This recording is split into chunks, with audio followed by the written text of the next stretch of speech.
Hello everyone, welcome to পাঁচফোড়ন। আমাদের দক্ষিণাঞ্চলে গেলে দেখতে পাবেন সম্ভাব্য সব ধরনের বস্তুর আচার সেখানে আছে। এরকমই একটা অপ্রচলিত আচার হচ্ছে গরুর মাংসের আচার।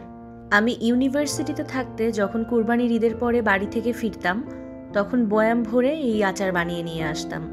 বৃষ্টির দিনগুলোতে খিচুড়ির সাথে কিংবা অলস দিনগুলোতে গরম ভাতের পাশে আলু ভর্তার সাথে 1 চামচ এই আচার হলে আর কিচ্ছু লাগে না।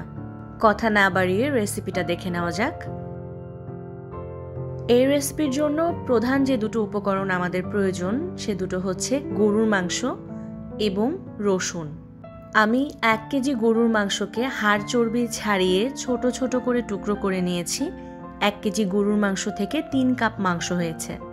এই মাংসটাকে আমি প্রথমে সেদ্ধ করে নেব। মাংস সেদ্ধ করে নেওয়ার জন্য আমি এর ভেতরে দিয়ে দিচ্ছি আদা বাটা 2 চা চামচ, রসুন বাটা 2 চা চামচ, শুকনা মরিচের গুঁড়া 1 চা চামচ, ধনিয়ার গুঁড়া 1 টেবিল চামচ, লবণ 1 চা চামচ, হলুদের গুঁড়া 1 চিমটি পরিমাণ এবং জিরার গুঁড়া 1/2 চা চামচ। এবার এই মশলাগুলোর সাথে মাংসটাকে আমি হাত দিয়ে খুব ভালোভাবে মেখে নেব।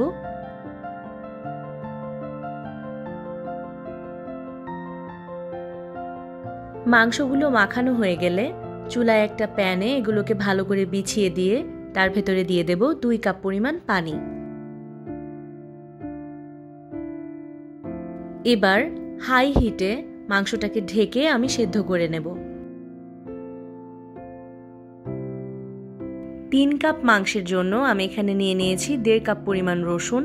আমি এখানে বড় রসুন ব্যবহার করেছি, আপনারা চাইলে ছোট রসুনও ব্যবহার করতে পারেন। এই রসুনগুলোকে একটা টুথপিকের সাহায্যে এখন আমি চারপাশ থেকে একটু ছিদ্র করে দিচ্ছি যাতে এর ভেতরে মশলাগুলো খুব ভালোভাবে ঢুকে যেতে পারে।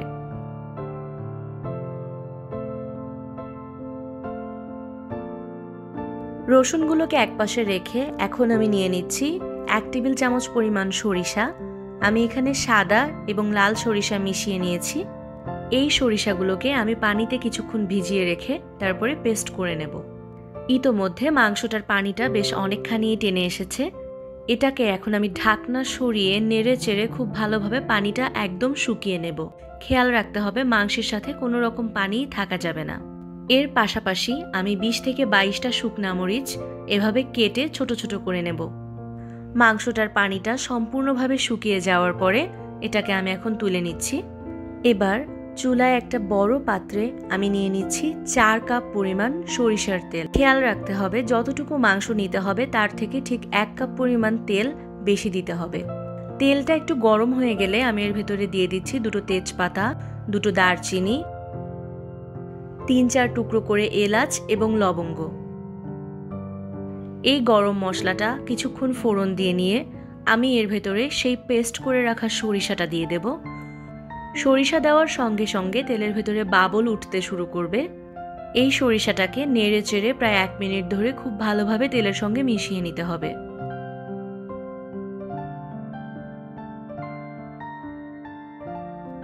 এক মিনিট পর আমি এর ভেতরে সেই রসুনগুলো দিয়ে দিচ্ছি। রসুনটাকে এখন আমি তেলের ভেতরে প্রায় 2 মিনিট ধরে ভেজে নেব। রসুনটা ভাজতে ভাজতে আমি এর ভেতরে দিয়ে দিচ্ছি 1 চা চামচ পরিমাণ পাঁচফোড়ন। এই পাঁচফোড়নটা দেওয়ার পরে তেলের ভেতরে অনেক বেশি বাবল উঠতে পারে, এতে ভয় পাওয়ার কিছু নেই। এই বাবলের ভেতরে রসুনগুলোকে একটানা নাড়তে থাকতে হবে। চুলার আঁচ এই সম্পূর্ণ সময়ে হাই হিটে রাখতে হবে এবং কোনোভাবেই কোনো ঢাকনা দেওয়া যাবে না। 2 মিনিট রসুনগুলোকে ভালোভাবে নেড়ে চেড়ে ভেজে নেওয়ার পরে আমি এর ভেতরে সেই কেটে রাখা শুকনা মরিচগুলো দিয়ে দিচ্ছি। শুকনা মরিচগুলোকে প্রায় 1 মিনিট ভেজে নেওয়ার পরে আমি এর ভেতরে দিয়ে দিচ্ছি 1 চা চামচ পরিমাণ সরিষা। সরিষাগুলো দিয়ে 1 মিনিট ভাজার পরে একটু রসুনগুলোকে তুলে দেখব। রসুন প্রায় অনেকটাই ভালোভাবে ভাজা হয়ে গেছে। এখন আমি এর ভেতরে সেই সেদ্ধ করে রাখা শুকনো মাংসগুলো দিয়ে দিচ্ছি। মাংসগুলোকে তেলের ভেতরে হাই হিটে নেড়ে চেড়ে ভেজে নিতে হবে। প্রায় 3-4 মিনিট খুব ভালোভাবে ভাজার পরে মাংসগুলোর রং অনেকটা বাদামি হয়ে যাবে। মাংসগুলো থেকে কিন্তু কোনোভাবেই পানি বের হতে দেওয়া যাবে না। হাই হিটে মাংস ভেজে নেওয়ার পরে এরকম বাদামি রং হয়ে গেলে এর ভেতরে গুঁড়ো মশলাগুলো দিয়ে দিতে হবে। আমি এখন মাংসগুলোর ভেতরে জিরার গুঁড়া দিয়ে দিচ্ছি 1 চা চামচ, গরম মশলার গুঁড়া দিয়ে দিচ্ছি 1 চা চামচ। আপনারা চাইলে এখানে 1 চা চামচ চাট মশলা ব্যবহার করতে পারেন। এবার এই মশলাগুলোকে মাংসের সাথে খুব ভালোভাবে নেড়েচেড়ে মিশিয়ে ভেজে নিতে হবে। হাই হিটে পুরো জিনিসটাকে আরও প্রায় 4 থেকে 5 মিনিট খুব ভালো করে ভেজে নেওয়ার পরে মাংসগুলো এরকম গাঢ় বাদামি রঙের হয়ে যাবে। এই পর্যায়ে হাত দিয়ে একটু দেখতে পারেন মাংস এবং রসুন সেদ্ধ হয়েছে কিনা, তবে এতক্ষণে সেদ্ধ হয়ে যাওয়ারই কথা। এর চেয়ে বেশি আর মাংসগুলোকে লাল করা যাবে না, তাহলে মাংসগুলো শক্ত হয়ে যাবে। অনেকে আচার ভালো থাকার জন্য এই পর্যায়ে 1 টেবিল চামচ পরিমাণ ভিনেগার দেন, আপনারা চাইলে দিতে পারেন, তবে আমি দিচ্ছি না। এই পর্যায়ে আমি চুলাটা বন্ধ করে দিচ্ছি। এই আচারটাকে প্রায় 2 ঘন্টা ধরে খুব ভালোভাবে ঠান্ডা করে নিতে হবে। ঠান্ডা হয়ে যাওয়ার পর এটাকে পরিষ্কার কাচের বয়ামে ভরে রাখতে হবে। এই পুরো প্রসেসের ভিতরে কোথাও ঢাকনা দেওয়া যাবে না। যে বয়ামে আচারটা রাখতে হবে তার ভেতরে যেন কোনোভাবেই কোনো পানি না থাকে। আচারটা বয়ামে রাখার কমপক্ষে 7 দিন পরে আচার খেতে হবে, তা না হলে কিন্তু আচারের কোনো স্বাদই পাওয়া যাবে না।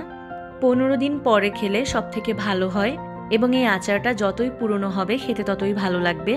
এই আচারটাকে কিন্তু ফ্রিজে রাখার কোনো প্রয়োজন নেই, তবে অন্যান্য আচারের মতো মাসে 1 দিন বয়ামের মুখ খুলে রোদে দিলে ভালো হয়।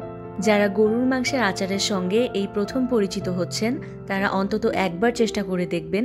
জিনিসটার স্বাদ কিন্তু অতুলনীয়, আর যারা এটা খেয়ে অভ্যস্ত তাদেরকে তো নতুন করে বলার কিছুই নেই। ভিডিওটা দেখার জন্য ধন্যবাদ। ভিডিওটা ভালো লাগলে লাইক এবং শেয়ার করবেন। ভিডিও সংক্রান্ত কোনো প্রশ্ন থাকলে কমেন্ট সেকশনে জানাবেন। এই আচারটি বানানোর চেষ্টা করলে ফলাফল আমাদের ফেসবুক গ্রুপে শেয়ার করতে পারেন, লিংক ডেসক্রিপশন বক্সে দেওয়া আছে। Happy cooking!